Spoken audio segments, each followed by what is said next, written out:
एक 3 साल का बच्चा अपनी माँ के साथ अपने छोटे से एनिमल फार्म पर अंडे जमा कर रहा था। उसने देखा कि एक बतख अंडों पर बैठी। वो दिलचस्पी और हैरानी से उसे देखे चला जा रहा था। उसने माँ से पूछा, माँ, ये बतख अंडों पर क्यों बैठती? माँ ने कहा, ये अंडों पर बैठकर इन्हें सेजती है, जिसके बाद इन अंडों से छोटे छोटे बतख के बच्चे निकल आते। नन्हे बच्चे ने यह सुना तो उसके छोटे से दिमाग में कई सवाल उठने लगे। माँ बच्चों के साथ घर लौटी तो कुछ ही समय बाद बच्चा गायब हो गया। बेचारी माँ सारा दिन अपने बच्चे को ढूंढते रही, लेकिन उसे उसी फार्म हाउस में मिली जहाँ वो सुबह गया था। बच्चे ने कुछ अंडे जमा किए, उन्हें भूसे के ढेर पर रखा और उन पर बैठ गया। वो बच्चा ये देखना चाहता था, अगर बतख अंडों पर बैठकर बच्चे पैदा कर सकती है तो वो ऐसा क्यों नहीं कर सकता। अब ये बताने की ज़रूरत नहीं कि अंडे टूट गए थे। 3 साल के बच्चे की हरकत तो बहुत फनी थी, लेकिन इसकी यही जिज्ञासा इसे अपने दौर का सबसे बड़ा वैज्ञानिक बना दिया। इस बच्चे को आज दुनिया थॉमस अल्वा एडिसन के नाम से जानती है। थॉमस अल्वा एडिसन का जन्म मिलान, ओहायो, संयुक्त राज्य अमेरिका में हुआ था। वो गरीब माँ बाप का बच्चा था। सुनाई भी उसे कुछ ऊंचा ही देता था। मान लीजिए कि वो लगभग बहरा था। उसके शिक्षक ने उसे 3 माह बाद ही स्कूल से निकाल दिया। उनका तर्क ये था कि इसका सिर बहुत बड़ा है, इसमें चीज़ें याद रखने की क्षमता नहीं है, यह किसी एक चीज़ पर फोकस नहीं कर पाता। वे एडिसन को अस्थिर मानसिकता रखने वाला बालक मानते थे। इस पर एडिसन की माँ ने, जो कि खुद एक टीचर थी, घर पर ही उसे पढ़ाने लगी। उसकी माँ ने वो पढ़ने दिया जिसमें एडिसन को इंटरेस्ट था। प्रकृति ने इसे बहुत थोड़ा दिया था, हाँ, मगर ख्वाब इसके बहुत बड़े बड़े थे। वो एक कामयाब बिजनेसमैन बनना चाहता था। उसकी इच्छा थी कि अमेरिका के एक एक घर में उसका नाम पहुंच जाए। इस बड़े ख्वाब के लिए उसके पास तेज दिमाग तो था, लेकिन संसाधन बिल्कुल नहीं था। बचपन से एडिसन का हाल ये था कि इसके हाथ जो चीज़ आती वो उसे खुद दोबारा बनाता। वो तरह तरह के एक्सपेरिमेंट करता रहता था। 12 साल की उम्र में वह मिशिगन में पोर्ट हरोन से डेट्रॉयट के बीच चलने वाली ट्रेन में अखबार और टॉफियाँ बेचता था। अखबार बेचते बेचते एक दिन उसे ख्याल आया कि क्यों ना अपना अखबार निकाला जाए। वो प्रिंटिंग प्रेस से अखबार लेने जाता था और इस मशीन को काम करते हुए देखता रहता था। प्रिंटिंग प्रेस के काम को समझने में उसे कोई मुश्किल नहीं हुई। उसने अपना छोटा सा प्रिंटिंग प्रेस उसे देखते हुए बना लिया और एक ट्रेन के सामान वाले डब्बे में ही इंस्टॉल कर लिया। इसी मशीन पर वह खुद ही अखबार छापने और बेचने लगा। लोग पहली बार ऐसा अखबार देख रहे थे जो अखबार बेचने वाले एक छोटे से लड़के ने खुद ही लिखा, खुद ही छापा और खुद ही बेचने का बंदोबस्त किया था। फिर हुआ यूँ कि एक दिन उस डब्बे में आग लग गई जहाँ ये प्रिंटिंग प्रेस इंस्टॉल थी और एडिसन का प्रेस जलकर राख हो गया। अब वो टेलीग्राफ ऑपरेटर बनना चाहता था। उसने टेलीग्राफ ऑपरेटर को कोड्स वाला मैसेज लेकर उसे शब्दों में ढालते डिकोड करते देखा था। उसने सोचा, वो प्रिंटिंग प्रेस बना सकता है तो टेलीग्राफ मशीन क्यों नहीं। जिस तरह उसने सोचा था बतख अंडों से बच्चे निकाल सकती है तो वो क्यों नहीं निकाल सकता।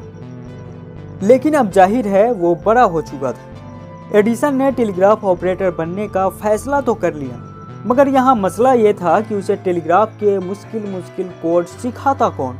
तो दोस्तों, हर बार न जाने ऐसा क्यों होता है कि आप कुछ करने की ठान लेते हैं तो प्रकृति, नेचर आपकी पूरी मदद करती है। ऐसा ही एडिसन के साथ हुआ। 1862 में एडिसन 15 साल का था। उसने एक 3 साल के बच्चे को ट्रेन की चपेट में आकर मरने से बचाया।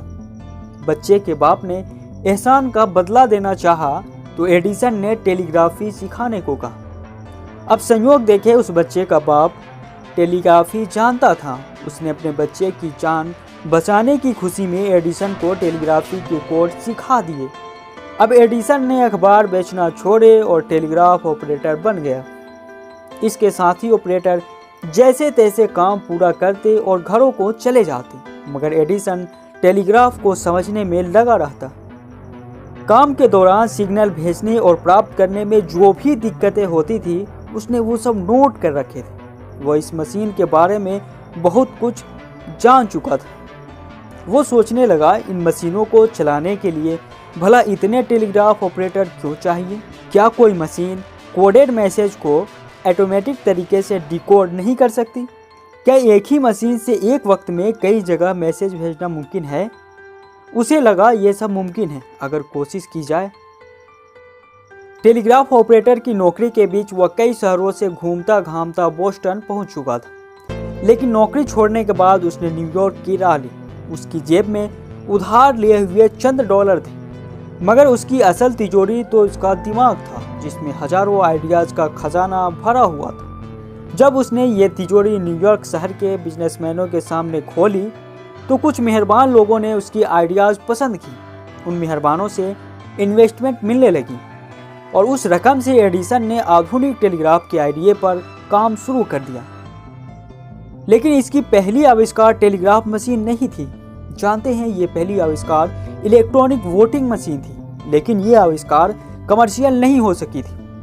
राजनीतिज्ञ इस मशीन के इस्तेमाल में हिचकिचा रहे थे। शायद उन्हें इस आविष्कार की वजह से धांधली का डर था। इसलिए एडिसन ने फैसला कर लिया कि आगे से वो सिर्फ ऐसी चीज़ें डिजाइन करेगा जिनकी मार्केट वैल्यू, जिनके खरीदार बड़ी तादाद में अवेलेबल हो।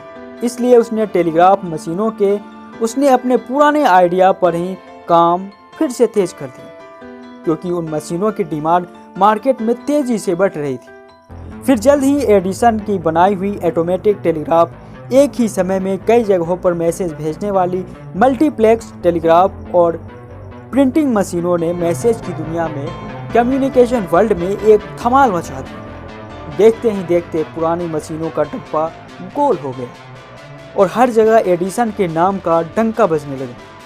कई इन्वेस्टर मैदान में कूदे और एडिसन की झोली नोटों से भर गई। एडिसन ने 7 वर्ष टेलीग्राफ की नौकरी करके जो अनुभव हासिल किया था, उसने अगले 7 वर्षों में इसे कामयाबी से कैश करवाया।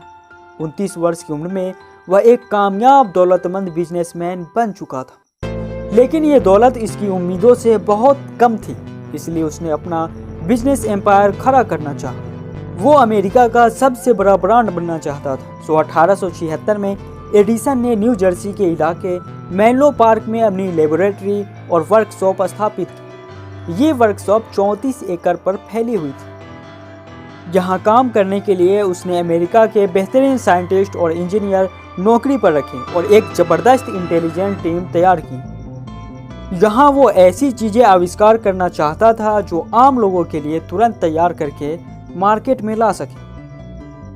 साइंटिस्ट बिजली से लेकर आवाज़ और तस्वीर रिकॉर्ड करने वाली मशीनें तक बनाने की कोशिश में थे, लेकिन ये सब लेबोरेटरी के बंद माहौल में हो रहा था। अभी बहुत सी टेक्नोलॉजी कमर्शियल नहीं हुई थी। एडिसन ने यह किया कि सबसे पहले मौजूद टेक्नोलॉजीज का इस्तेमाल करते हुए ऐसी चीज़ें बना डाली जिन्हें आम लोग भी इस्तेमाल कर सकें। अपनी इन्हीं ज़बरदस्त आविष्कारों की वजह से वह विजर्ड ऑफ मेनलो पार्क का जादूगर कहलाया। इन आविष्कारों में पहला आविष्कार था फोनोग्राफ। ये साउंड रिकॉर्डिंग की सादा सी डिवाइस थी। फोनोग्राफ पर पहली आवाज़ इसके इन्वेंटर थॉमस एडिसन की ही थी। इस आविष्कार ने अमेरिका में तहलका मचा दी। अमेरिकी राष्ट्रपति और कांग्रेस ने एडिसन को बुलाकर इस डिवाइस का कमाल अपने सामने देखा। बाद में यही डिवाइस ग्रामोफोन के नाम से अमेरिका में घर घर पहुंच गई। मगर ग्रामोफोन या फोनोग्राफ ये तो अभी शुरुआत थी। विजर्ड ऑफ मेनलो पार्क की पिटारी से एक और आइडिया निकला जिसने एक बार फिर सबको हैरान कर दिया। ये आइडिया था हर अमेरिकी घर को बिजली से रोशन करने का। 1878 में एडिसन ने रिपोर्टर्स के सामने ये डिंग मार दी कि वो जल्द ही अमेरिकी घरों को बिजली से रोशन कर देगा। अब इतना बड़ा वैज्ञानिक जब इतना बड़ा दावा कर दे तो अमेरिकियों का इंतज़ार करना तो बनता था। सो वो इंतज़ार करने लगे। एडिसन का ख्याल था कि एक आम लैंप बल्ब को तेल या गैस की जगह बिजली से रोशन कर दिया जाए तो इसकी रोशनी बढ़ जाएगी। उसने अंदाज़ा लगाया कि अगर लैंप में से हवा निकाल दी जाए और फिर इस लैंप में कुछ बारीक सी तारें डालकर इनमें से करंट गुजारा जाए तो लैंप रोशन हो जाएगा। इन बारीक सी तारों को फिलामेंट का नाम दिया गया। लेकिन एडिसन खुद कहा करता था, आइडिया किसी भी प्रोजेक्ट का सिर्फ 1% होता है, बाकी 99% तो अथक मेहनत से ही पूरा होता है। तो इसी 99% पर उसने काम शुरू कर दिया। पहला कदम लैंप में वैक्यूम बनाना तो कोई खास मुश्किल काम नहीं था। इसकी लेबोरेटरी में ये काम हो सकता था। असल मुश्किल था इसमें लगने वाली तारें यानी फिलामेंट की तैयारी। सवाल ये था कि फिलामेंट कौन सा मटेरियल का बनेगा, वो मटेरियल जिसमें करंट भी गुजर सके और वो करंट को बर्दाश्त भी कर सके, क्योंकि ऐसे किसी भी मटेरियल के बारे में वैज्ञानिकों को उस वक्त तक जानकारी नहीं थी। एडिसन ने सबसे पहले कागज का एक फिलामेंट बनाया, लेकिन जब उसमें से करंट गुजारा गया तो यह जलकर राख हो गया। इसके बाद तो जैसे एलिमेंट की एक कतार सी लग गई। एडिसन और इसकी टीम के सामने जो मटेरियल आती उससे करंट पास करके देखते कि क्या इससे बल्ब चल सकता है। इस जुनूनी तरीके में उन्होंने सरों के बाल, नारियल के रेशे, मकड़ियों के जाले, यहाँ तक कि कुछ कर्मचारियों के दाढ़ियों के बाल तक को टेस्ट करके छोड़े, लेकिन करंट के आगे कोई भी एलिमेंट नहीं ठहर रहा था। एक बार प्लेटिनियम का प्रयोग कामयाब रहा, मगर प्लेटिनियम बहुत महंगी धातु थी। इसे कमर्शियल इस्तेमाल करना नामुमकिन था। अगर इसका इस्तेमाल किया जाता तो जाहिर है बल्ब इतना महंगा हो जाता कि इसे आम लोग खरीद न पाते। एडिसन एक सस्ता बल्ब बनाना चाहता था जो हर घर में पहुंच सके। 1 साल की मगजमारी और हजारों मटेरियल टेस्ट करने के बाद एडिसन की टीम एक सस्ता गुणवत्ता वाला फिलामेंट बनाने में कामयाब हुई, और ये था कार्बन का फिलामेंट। 1879 में उसने कार्बन के फिलामेंट से बने बल्ब को जलाया और यह 13 घंटे तक रोशन रहा। इस आविष्कार के बाद दुनिया में बहुत बड़ा बदलाव आने वाला था। सो एडिसन ने नए साल के मौके पर इसी आविष्कार के प्रदर्शन की घोषणा कर दी। दूर दराज से लोगों ने पहुंचने की सरतोड़ कोशिशें शुरू कर दी। 31 दिसंबर 1879 की रात एडिसन की लेबोरेटरी के बाहर एक अच्छा खासा भीड़ जमा था। वो प्रयोगशाला के बाहर गैस लैंप की जगह बिजली के रोशन बल्ब देखकर उत्साहित हो रहे थे, लेकिन जाहिर है असल प्रदर्शन तो लेबोरेटरी के अंदर थी। एडिसन ने लेबोरेटरी के दरवाजे खोले तो बेचैन लोग एक ऐसी दुनिया में प्रवेश कर रहे थे जो रात के समय भी दिन का दृश्य पेश कर रही थी। लेबोरेटरी में 25 बल्ब रोशन थे, जिनकी रोशनी लेबोरेटरी में रखी सैकड़ों शीशे के बोतलों से टकराकर अद्भुत नज़ारा पेश कर रही थी। एडिसन की ये नई आविष्कार देखने वालों को बहुत पसंद आई। इस नए आविष्कार को अखबार की सुर्खियों में जगह मिली। एडिसन का इलेक्ट्रिक बल्ब अमेरिकियों के लिए नए साल का तोहफा था। अब एडिसन अपने दावे के मुताबिक मैनहट्टन को, जो न्यूयॉर्क का एक इलाका है, रोशन कर सकता था। बड़े पैमाने पर बिजली सप्लाई के लिए बड़ा बिजली घर भी चाहिए था। बड़े बिजली घर का मतलब बड़ी इन्वेस्टमेंट, जिसका अब जाहिर है एडिसन के लिए समस्या नहीं रही थी। अमेरिका के सबसे दौलतमंद लोग इसके आइडिया पर पैसा पानी की तरह बहाने को तैयार बैठे थे। इन्हीं दौलतमंदों में जेपी मॉर्गन भी था। वही जेपी मॉर्गन जिसकी एक कंपनी टाइटैनिक जहाज की मालिक थी। मॉर्गन को यकीन था ये बेहतरीन बिजनेस इन्वेस्टमेंट है। जेपी मॉर्गन की मदद से एडिसन ने लोअर मैनहट्टन के इलाके पर्ल स्ट्रीट में एक बिजली घर बनाया। यहाँ 30-30 टन वजनी जनरेटर रखे गए। जमीन के नीचे तारे बिछाई गए।